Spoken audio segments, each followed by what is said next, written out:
Chapter 2. Arthur. Arthur whirled around, shocked to find a hunched old woman standing next to him, seeming to have come out of nowhere.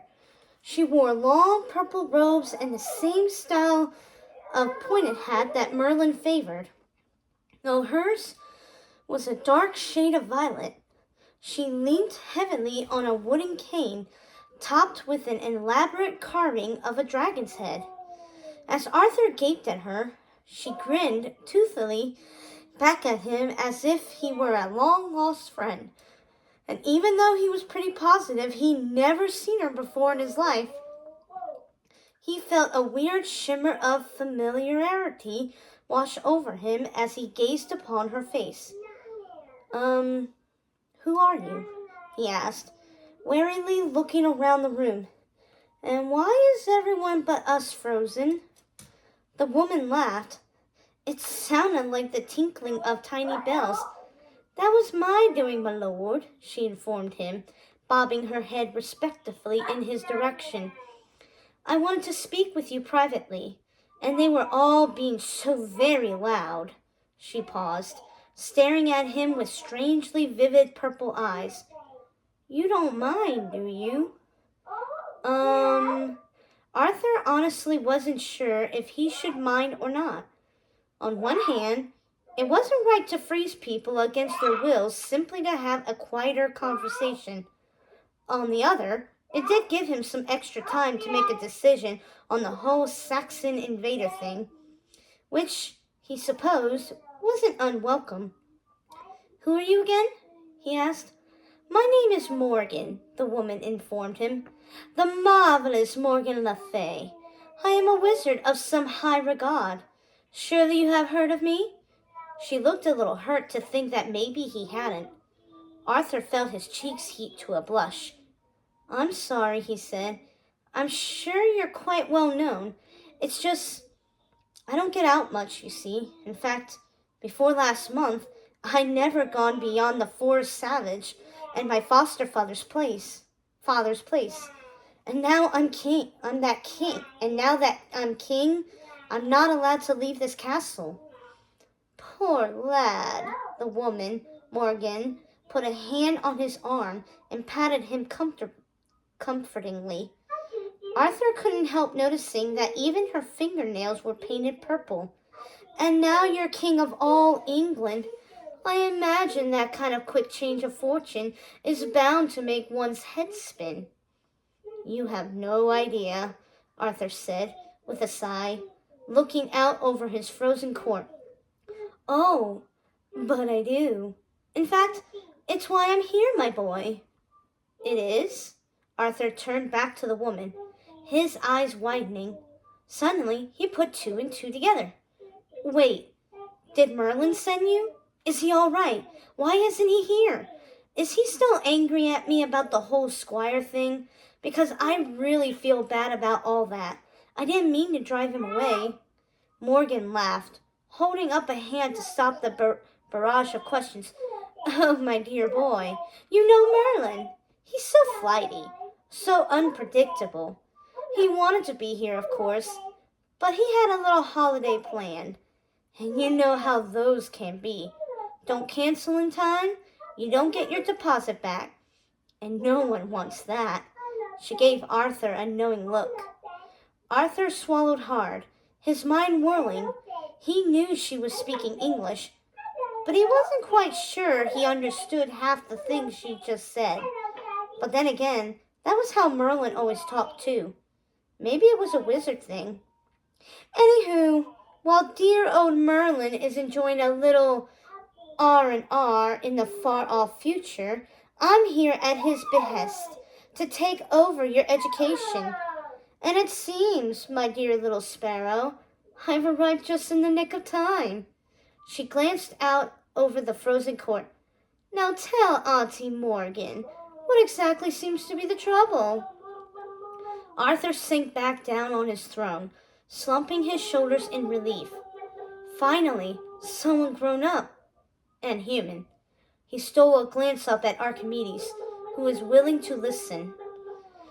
"I want to be a good king," he told Morgan. I don't want to let anyone down, but I know nothing of battles and wars and invasions. He sighed.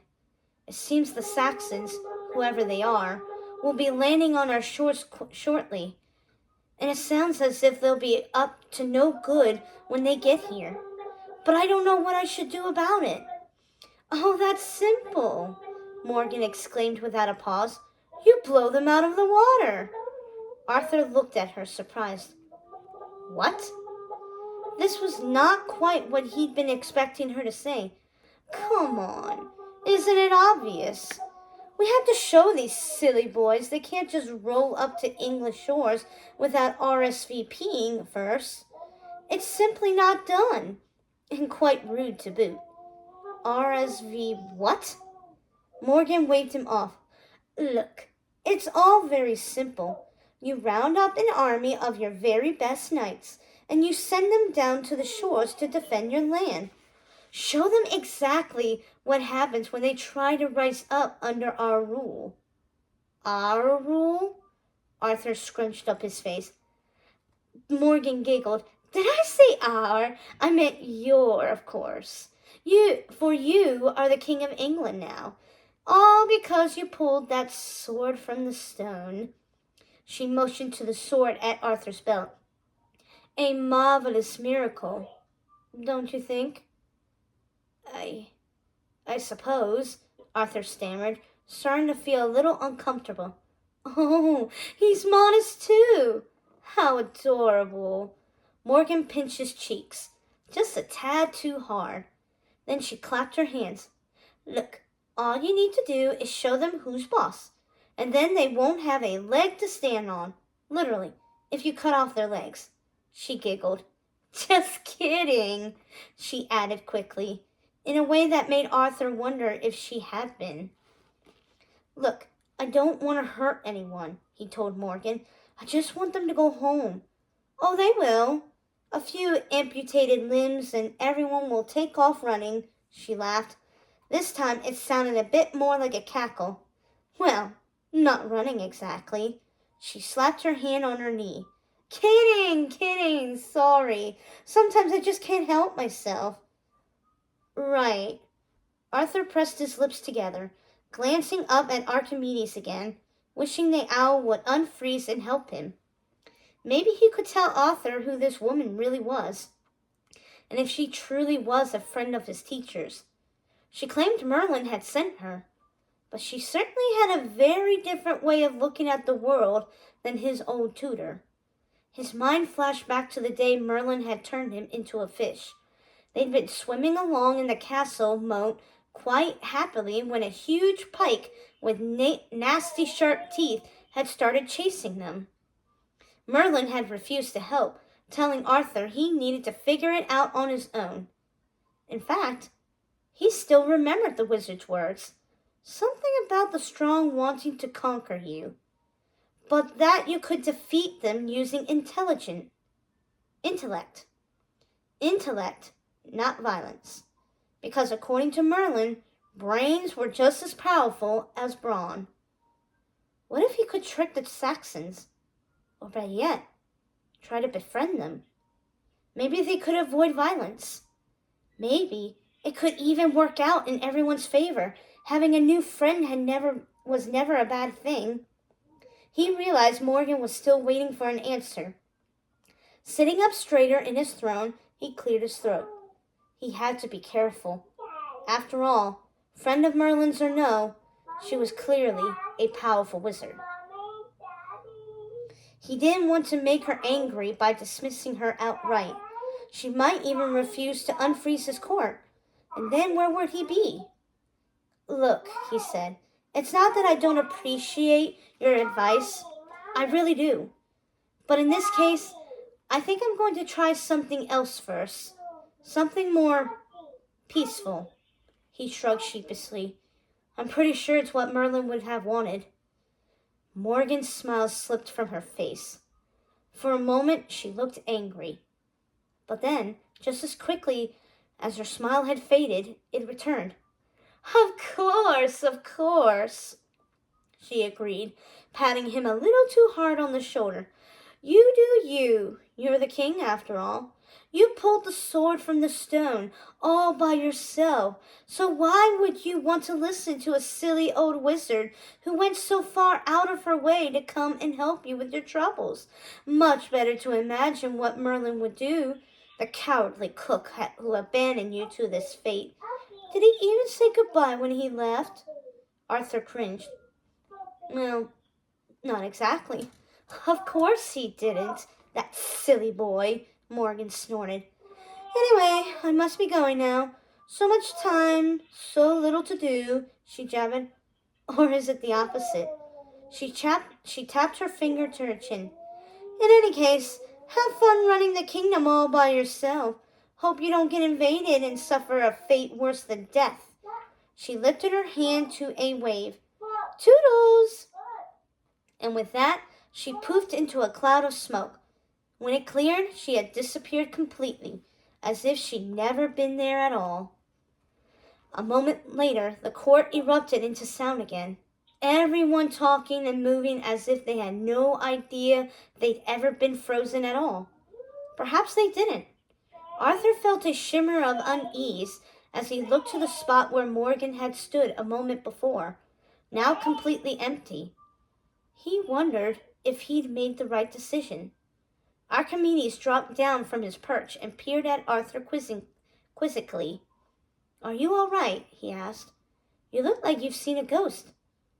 I'll tell you later, Arthur said, waving him off. He turned back to Sir Pellinore, who was now once again expectantly waiting for his answer.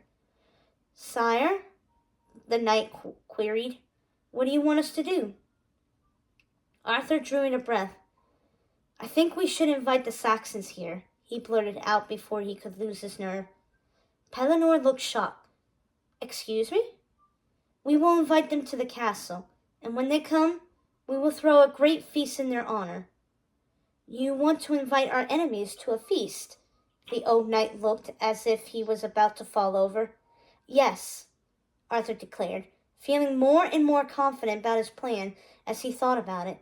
It was exactly the kind of thing Merlin would have approved of. We will invite them here and speak with them as equals. See what they want. Who knows? Maybe we can work out a peace treaty that will benefit us both. We may be different, but we're all human beings after all. There's no reason we can't all get along. For a moment, Pellinore said nothing. Then he slowly nodded his head. Very well, Your Majesty, he said. You are the king. It's your call. But he didn't sound too confident about the whole thing. Perhaps he would have preferred Morgan's idea of destroying them all. Arthur sighed, looking out onto the court for support. Surely someone thought this was a good idea besides him. But all he saw were worried, distrustful faces. No one seemed to approve of his plan. Merlin would have approved, Arthur thought, forcing himself to remain strong. And he's the smartest person I know. Chapter 3. Madam Mim. Merlin is such a meddling muck. The marvelous Madam Mim cursed under her breath as she poofed herself back to her little cottage in the woods, so furious at what had just transpired at the castle that her skin had broken out into pink polka dots all over again, an irritating, lingering side effect of that horrific disease she'd suffered at the hands of that willy waste of a wizard. She glanced in the mirror, scowled, and snapped a finger. The elegant elder Morgan Le Fay vanished into thin air, and Mim returned to her normal, purple-haired self. She stormed over to the fireplace, poking angrily at the ashes. Then she waved her finger. A small purple flame sputtered to life in the hearth. Huffing, she plumped down on a nearby chair in front of her table of cards. But she was in no mood for games. This was not how it was supposed to go, she muttered to herself. Not how it was supposed to go at all. Here I go to all the effort of faking a miracle. And where does it get me? A young sparrow with delusions of grandeur and no respect for his elders. Mim spat on the floor. Blech. This was clearly all Merlin's fault, as usual. Perhaps she should have never meddled in the situation to begin with. But when she'd heard the announcement that they were going to have a tournament to decide on a king at last, she'd panicked. All these years she's been working to ensure England stayed stuck in a dark age of chaos and confusion, a state Mim delighted in. It was just so much fun. And now they were going to allow some random knight in shining armor to rise up and start making rules again. What if this man united England? What if he brought peace and lawfulness to the land? Why, that would be no fun at all. And so, she determined to take matters into her own hands. She had sneaked out late at night and used her magic to relocate the real sword in the stone to some kind of fancy theme park far in the future of a land yet to be called Florida. In its place, she fashioned a replacement, a design of her own, which allowed the sword to be lifted from the stone by a person of her choosing. And she'd chosen the least likely candidate of all. The looks on their faces, she cackled in reverence, when they realized the scrawny little sparrow, who couldn't even fit into his clothes, was to be their king. She thought back to all the fools bowing low before the boy, and how she'd laughed and laughed from the sidelines. How could they really believe he was the one? It was all just perfectly hilarious. And if that wasn't victory enough, she'd gone one step further, getting rid of the only person who might have discovered her ruse, the meddlesome Merlin, who'd completely, unfairly cheated during the wizard's duel. She'd been on her way to demand a rematch when she'd overheard his owl say he'd gone to somewhere in the future called Bermuda. It took a bit of fancy spellcasting, including the regretful sacrifice of her favorite warty toad, Martha. But she'd managed to track him down and scramble up his spellbook while he was asleep in a lounge chair on the beach, making it impossible for him to magically find his way back home, which meant he wouldn't be around to mess up her messing things up. Yes, everything had been so perfectly unperfect. Until she'd spotted the owl in court today, Merlin's owl, and he'd been talking to the boy. She grunted in annoyance, remembering the moment she'd realized what she'd accidentally done. That of all the boys in the world, she'd somehow managed to place Merlin's old protege on the throne. It was an honest mistake. She'd never seen Arthur with Merlin before, at least not in his boy state. He'd been a bird when he'd come down her chimney and started the whole duel thing. How was she to know that this very same boy would turn up halfway across England in London on the day of the tournament looking for a sword? Mim liked bad luck, but only when it happened to other people. At first, she didn't think it would be a huge problem.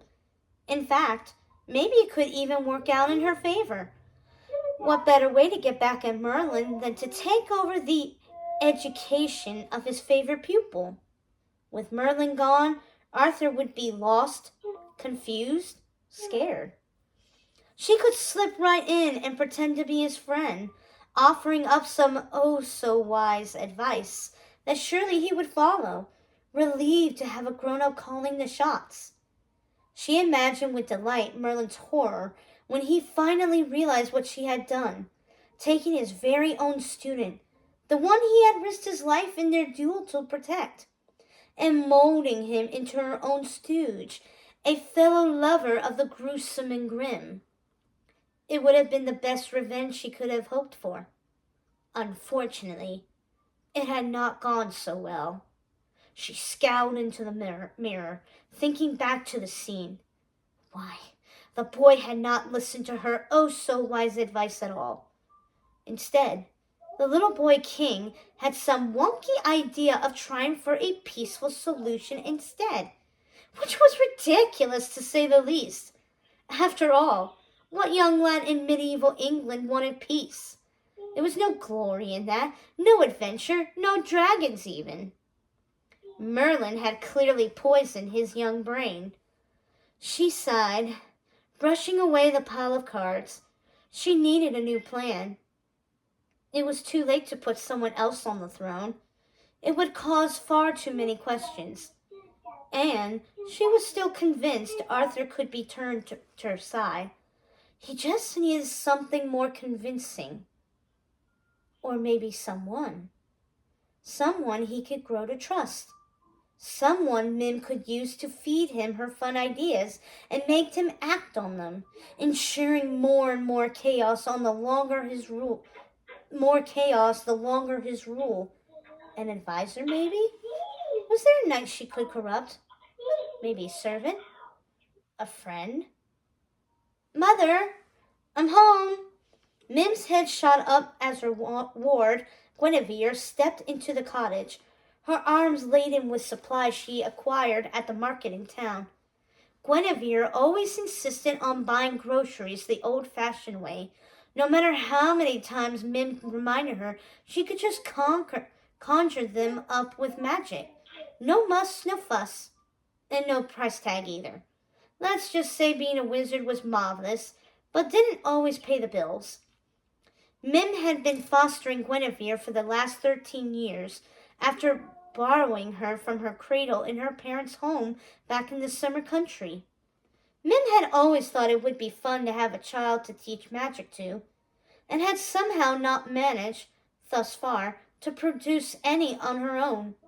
And so when she had discovered, in an ancient tome, that Guinevere's family lines ran deep and were rumored to flow with fairy blood, the kind of blood that could help make one into a powerful wizard, Mim took matters into her own hands, not wanting such potential power to end up totally wasted on a royal lady in court who would never have a chance to properly use it.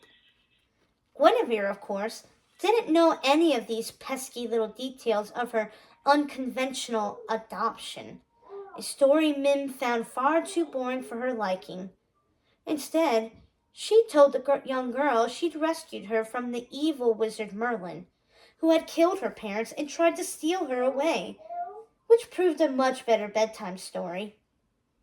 Gyn was so lucky that Mim had come by when she had and risked her own life to save the baby, or Gwen. Gwen was so lucky that Mim had come by when she had and risked her own life to save the baby from the hands of that tyrant.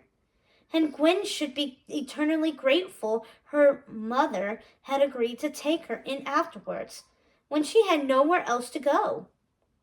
After all, babies were stinky, and those midnight feedings, a major sacrifice for the sake of a helpless creature who couldn't even keep up with an intelligent conversation. But it would all be worth it. Mim had told herself back then, once Guinevere started mastering her magic, and she would become a worthy heir to take Mim's place someday as the most powerful wizard in the land. There was only one problem with it all. Guinevere hated magic. Perhaps it was Mim's fault, she thought in hindsight. Perhaps the Merlin story had been a bit too dramatic to tell an impressionable 4-year-old just before bed. But there was nothing she could do to take it back now. And as much as Mim tried to show Gwen all the fun things that magic could do, fireworks, shape-shifting, rainbow-colored ponies, Gwen remained thoroughly unconvinced. Hence the groceries, and the washing, and the mending, all things that could have been easily accomplished by a touch of magic, instead done painstakingly by her daughter's hands, while all of Gwen's potential power remained untapped, untouched. Mim shook her head. Such a waste. Guinevere set her packages on the floor near the door, then danced across the cottage to give her mother a warm hug. Mim indulged her for a moment. Hugs made her itchy, then shrugged her off. "What's wrong, Mother?" Quinn asked, frowning as she studied Mim's face with her big brown eyes. The girl had the most amazing lashes, Mim thought grumpily, so thick and curly, and she didn't even need magic to grow them. You look upset. Oh, I'm just fine, my dear, she assured her, patting her on the arm. Did you get any slugs at the market today? I've been practically dying for slug soup for dinner. I'm sorry, Guinevere apologized as she walked over to her bags and grabbed one, bringing it over to the table. I looked and looked. No one seemed to sell slugs in London, she shrugged. They did have some lovely apples, though. She reached into the bag and pulled out a shiny red apple, giving Mim a hopeful look. Mim did not like apples, especially ripe ones without any worms. They made her toot like a trumpet and tasted nothing like a good old slimy slug. But she only smiled and petted Guinevere's hand. The poor girl did try so hard to please her mother, even if she did have lousy taste in food. Guinevere began putting away the groceries, dancing a little as she went. As much as Gwen didn't like magic, she loved to dance, which had always given them something to bond over. Mim would sing and Gwen would dance, and for a brief moment it would feel as if just the two of them together against a hard, cruel world, and Mim would realize how lucky she was to have a daughter of her very own. It was wild in town today, Guinevere said as she placed some potatoes in the bin where they could sit until they properly rotted. With the new king holding court and all, people were here from all over the kingdom to meet him. Mim frowned, unhappy to be reminded of that ridiculous Arthur and his ridiculous court again. She still couldn't believe he'd basically thrown her out of the throne room, all because of some teensy-weensy suggestion that he start a war. Thank goodness everyone had been frozen at the time, and therefore hadn't witnessed her humiliation. Guinevere, oblivious, danced back over to the table. It was pretty exciting, though, she added, her eyes sparkling a little as she grabbed a cabbage. You should have been there. It was as if there was this energy crackling in the air. Everyone's waited so long for a new king, and to finally have one at long last. Why, they say he'll bring peace to the realm, maybe even unite all of England. Mim swallowed back the urge to vomit. Seriously, this Arthur was nothing if not nauseating. Please don't talk to me about that usurper, she protested grumpily. He shouldn't even be king, you know. Guinevere stopped short. She turned to Mim, her large brown eyes widening in surprise. What are you saying, Mother? She asked. Why shouldn't he be king? He pulled the sword from the stone, didn't he? He certainly had, Mim thought huffingly. Thanks to her, she really had to do something about this. She couldn't just sit back and let Merlin win after all. Suddenly, an idea began to mingle at the back of her brain. She looked up at Guinevere. Yes, she said. He did pull the sword from the stone. But he wasn't meant to. It was all a trick, concocted by that evil wizard Merlin to get his little puppet on the throne, so he could have all the power for himself and destroy England. Guinevere dropped her cabbage. It fell to the floor of the cottage with a loud thump. This was not surprising. She always got upset when Mim said the M word. She turned slowly to her mother, her face white with fear. Are you serious? She asked. Merlin? He's behind the miracle? Mim smiled at her to herself. Now that was more like it. None other, she declared, liking the story more and more as she made it up out of thin air. And now Arthur is on the throne. Who knows what damage he'll do to our country? She sighed loudly. I worry for the realm. I really do. Oh, but this is terrible, Guinevere murmured, pacing the cottage, rubbing her hands together in worry. I had no idea. Everyone seemed to love the new king so much. A trick, a trap. Evil sorcery of the worst kind. So what do we do? Guinevere asked. She dropped to her knees before Mim, clasping her hands over Mim's own. You can't let Merlin get away with this. Tell me you have a plan. Mim stroked her hairy chin, her fabulously big brain now whirring with excitement as a plan did begin to form. I do, she confessed. However, I don't think I can pull it off myself. I tried to go to court today, but he rejected my oh so generous offer of help. I think he might have been suspicious of my intentions, which were entirely good, of course, she added, lest Gwyn have any doubt. She dropped her eyes to meet her daughter's. But perhaps if someone else were to go to court in my place, someone more of his own age. Do you mean me? Guinevere's voice echoed her surprise, which Mim supposed wasn't unwarranted. Back in the Forest Sauvage, she hadn't exactly let the girl wander too far from their cottage in the woods for most of her life. For her own good, of course, and just in case someone recognized her and had the bad sense to call the authorities. Mim wasn't about to lose her use for protege over something as ridiculous as having her real parents wanting her back. But they were far from the forest now, and while Gwyn had grown to look irritably like her birth mother, no one here would recognize her. Mim would have to take a chance. Yes, Mim straightened, her plans solidifying in her mind. Arthur wouldn't suspect a thing from a sweet young girl like Gwyn, and Gwyn would do whatever her mother asked of her without question. You will go to court and apply to be a dishwasher or dog walker or privy emptier or whatever random job they might have open at the castle for young ladies like yourself. This way, you could be my eyes and ears on the ground. Guinevere looked unsure. Would I have to use magic? She asked. No, of course not, Mim assured her, resisting the urge to lecture the girl about the benefits of having powers. She didn't need to start a fight. You just have to be yourself. Befriend Arthur. Make him trust you. Get him to tell you his evil plans. Then report them all back to me. Perhaps you'll even discover a weakness, something we can use to take him down. And put the rightful ruler on the throne instead, Guinevere concluded, looking satisfied at the idea now that she knew it didn't involve magic. She rose to her feet, planting her hands on her hips. I love it. It's perfect. And I know I can do it. He won't stand a chance against me. She smiled smugly.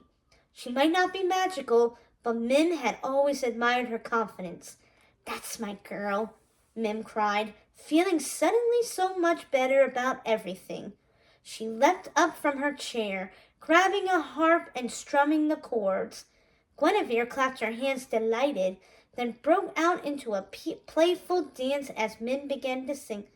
The evil Merlin thinks he's won, but the game, my dear, is not half done, for his lackey king is far too dim to stand a chance against the mighty, magnificent, marvelous Guinevere! Gwyn broke in, finishing the song with a dramatic flourish.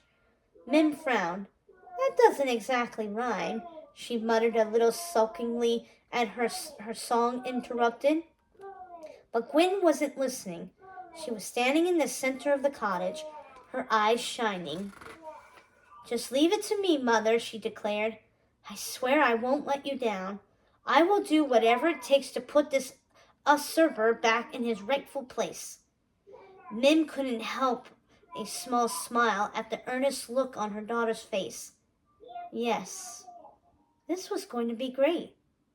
Arthur would trust her confident daughter, giving Mim the perfect in. And Merlin, he would be so upset when he found out she'd stolen his pet and made him her own. She walked over to Gwyn, taking her hands and squeezing them tight. This will be just marvelous, my dear. Wait and see.